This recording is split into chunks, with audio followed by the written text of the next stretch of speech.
La Côte d'Ivoire engagée à suivre les bonnes pratiques statistiques que sont la couverture du territoire, la périodicité et le degré d'actualité, l'accès public, l'intégrité et la qualité des données statistiques. Le ministère de la Femme, de la Famille et de l'Enfant s'inscrit dans l'optique de l'amélioration de ses moyens de collecte de données. À l'occasion de la présentation officielle de ces données statistiques, ce ministère a rendu public les données relatives à la situation de l'enfant en Côte d'Ivoire durant l'année 2023. L'annuaire statistique 2023 que je viens de présenter nous offre un panorama détaillé de la situation de la femme et des enfants dans notre pays.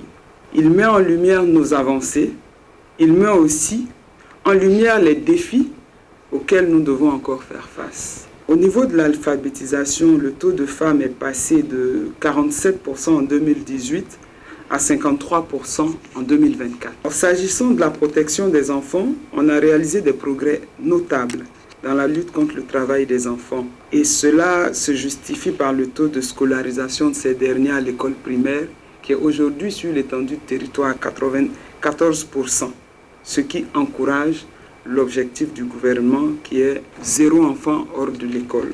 Selon la représentante adjointe de l'UNICEF, Mariana Sturbu, cet annuaire révèle une évolution par rapport à 2022. Environ 13% du nombre d'enfants victimes et à risque de violences pris en charge et d'environ 12% du nombre de personnes survivantes de VBG.